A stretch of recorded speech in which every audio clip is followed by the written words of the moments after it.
अथांग, अद्भुत, अफाट, विश्वातील अगणित चमत्कार म्हणजेच विश्वसंचार या खास कार्यक्रमात मी गौरी सारंग तुमचं स्वागत करते। कालच्या इतिहासापासून आजच्या वर्तमानापर्यंत आणि आजच्या वर्तमानापासून उद्याच्या भविष्यापर्यंतचा प्रवास आपण रोज अनुभवतोय। पण जगभरात अशाही काही गोष्टी घडतायत ज्या आपल्या कल्पनेच्या पलीकडच्या आहेत। याच रहस्यांचा उलगडा करण्यासाठी आणि जगाची सफर घडवण्यासाठी सज्ज व्हा। सुरू करूयात एक असा प्रवास ज्याचं नाव आहे विश्वसंचार। अंतराळातून हजारो मैलांचा प्रवास करून पृथ्वीवर सुखरूप परतणं हे कोणत्याही अंतराळवीरासाठी मोठं आव्हान असतं। नुकतीच आर्टेमिस 2 ही ऐतिहासिक मोहीम फत्ते करून 4 अंतराळवीर प्रशांत महासागरामध्ये उतरले। पण या यशाच्या जल्लोषात सोशल मीडियावर एका भलत्याच प्रश्नानं सगळ्यांचं लक्ष वेधलेलं आहे। तो प्रश्न म्हणजे समुद्रामध्ये उतरलेल्या या अंतराळवीरांवर शार्क मासे हल्ला का करत नाही किंवा त्यांच्यापासून संरक्षण नेमकं कसं केलं जातं। चला तर मग पाहूयात। ऐतिहासिक आर्टेमिस 2 मोहीम फत्ते करून 4 अंतराळवीर अखेर मायदेशी परतले। कॅलिफोर्नियाच्या प्रशांत महासागरात ओरियन अंतराळ यानाचा तो यशस्वी स्प्लॅशडाऊन जणू यशाची एक मोठी लाटच उसळली। Commander Reid Wiseman, Victor Glover, Christina Koch आणि जेरेमी हेन्सेन या चौघांनी ताशी 24,664 मैलांच्या वेगानं 7 लाख मैलांहून अधिक प्रवास केला। पण हे यश साजरं होत असतानाच सोशल मीडियावर एक रंजक शंका फिरू लागली। समुद्रामध्ये उतरलेल्या या अंतराळवीरांवर शार्क हल्ला का करत नाहीत? तुम्हालाही प्रश्न पडला असेल ना? तर नासानं यावर स्पष्टीकरण दिलंय। अंतराळवीर समुद्रात पाऊल ठेवण्यापूर्वीच नासाची रिकव्हरी टीम संपूर्ण क्षेत्राचा कानाकोपरा तपासते। अत्याधुनिक तंत्रज्ञान आणि ड्रायव्हरशिप फौज सभोवतालच्या हालचालींवर बारीक लक्ष ठेवून असते। यानाच्या स्प्लॅशडाऊनचा आवाज आणि रिकव्हरी जहाजांची हालचाल यामुळे शार्क आधीच दूर पळतात। नासानं जॉर्ज चित्रपटासारखी परिस्थिती टाळण्यासाठी पूर्ण होमवर्क केलेलं असतं। म्हणूनच अंतराळवीरांचं स्वागत शार्क नाही तर मानवी हात करतात। चक्क 100 फूट खोल समुद्रामध्ये माशासारख्या वावरणाऱ्या बजाऊ लोकांची गोष्ट आता सोशल मीडियावर चांगलीच व्हायरल होते। विज्ञानालाही थक्क करणाऱ्या या जमातीचं नेमकं आयुष्य कसं असतं जाणून घेऊयात। आपण जमिनीवरच्या घरांची स्वप्न पाहतो, पण जगात असाही एक समाज आहे ज्याचा जमिनीशी दुरान्वळीही संबंध नाहीये।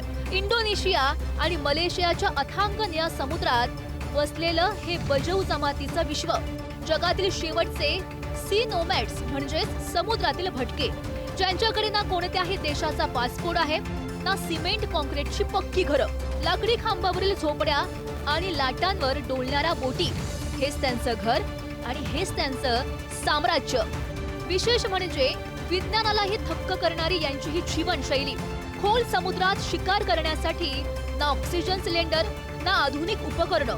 हे लोक चक्क 100 फुटांपर्यंत खोल समुद्रात सूर मारतात। शेकडो वर्ष पाण्यात राहिल्यामुळे निसर्गानेही त्यांच्या शरीरात अजब बदल घडवलेत। त्यांना पाण्याखाली अत्यंत स्पष्ट दिसतं। समुद्राच्या खोलीतील पाण्याचा प्रचंड दाब सहन करण्यासाठी ही लोक लहानपणीच स्वतःच्या कानाचे पडदे फोडून घेतात, त्यामुळे त्यांना बहिरेपण येतं। पण अथांग समुद्राच्या तळाशी जाणं सोपं होतं।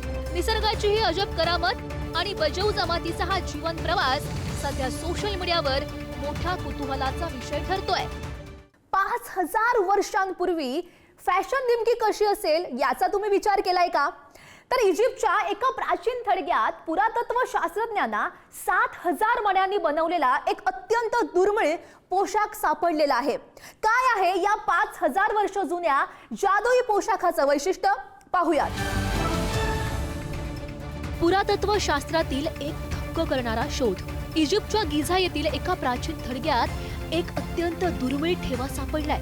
हा आहे तब्बल 7000 मण्यांपासून विणलेला एक राजेशाही पोशाख। हा पोशाख इजिप्तच्या ओल्ड किंगडम या काळातील प्रसिद्ध राजा खुफूच्या समकालीन एका स्त्रीचा आहे। हा पोशाख फायन्स म्हणजेच बारीक कॉर्ड्स आणि तांब्यापासून बनवलेल्या निळ्या हिरव्या मण्यांनी विणलेला आहे। यावर हिऱ्याच्या आकाराची नक्षी असून खालच्या बाजूला समुद्री शंख शिंपल्यांची झालर आहे।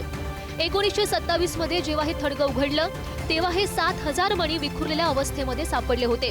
कळानुसार त्यांचा धागा विरला होता, पण त्यांची चमक कायम होती. बोस्टनच्या म्युझियम ऑफ फाईन आर्ट्सनं अत्यंत कौशल्यानं प्राचीन चित्रांचा अभ्यास करून या मण्यांची पुनर्रचना केली. हा केवळ एक पोशाख नाही, तर त्या काळातील प्रगत विणकाम कलेचा पुरावा आहे. प्राचीन इजिप्तच्या फॅशनचा हा अद्भुत नमुना आजही बोस्टन संग्रहालयात तितक्याच दिमाखात सुरक्षित आहे. जपानमधील प्रसिद्ध कॅट आयलंड म्हणजेच आओशिमा बेट. हेच आओशिमा बेट आता इतिहास जमा होण्याच्या वाटेवर आहे. एकेकाळी पर्यटकांचं आकर्षण असलेल्या या बेटावर आता ना माणसांची वस्ती उरणार आहे, ना मांजरांचा वावर. काय आहे या बेटांचा बदलता प्रवास, पाहूयात.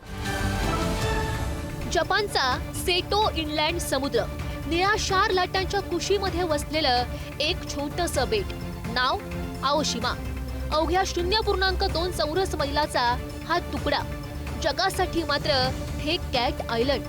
एकेकाळी इथे 900 लोकांच्या गजबजाटानं पहाट व्हायची. उंदरांचा बंदोबस्त करण्यासाठी मांजरं आणली गेली आणि हळूहळू ही मांजरच या बेटाची ओळख बनली. पण आज इथे ना बालकांचा किलबिलाट आहे, ना तरुणाईचा उत्साह आहे. ती फक्त संकटामध्ये सापडलेली शांतता. या बेटावर आता फक्त 3 वृद्ध नागरिक आणि 80 मांजरं उरली आहेत. 2018 मध्ये झालेल्या नसबंदी मोहिमेनंतर इथे एकाही नवीन पिल्लाचा जन्म झाला नाही.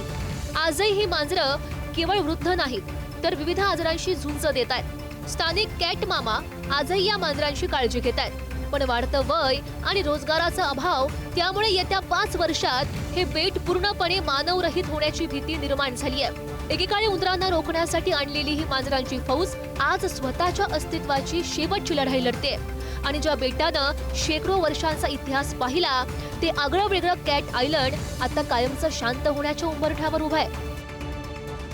जगाच्या एका कोपऱ्यात घडलेली एक ठिणगी संपूर्ण जगाला कसं व्यापून टाकते, हेच आपण आज अनुभवलंय.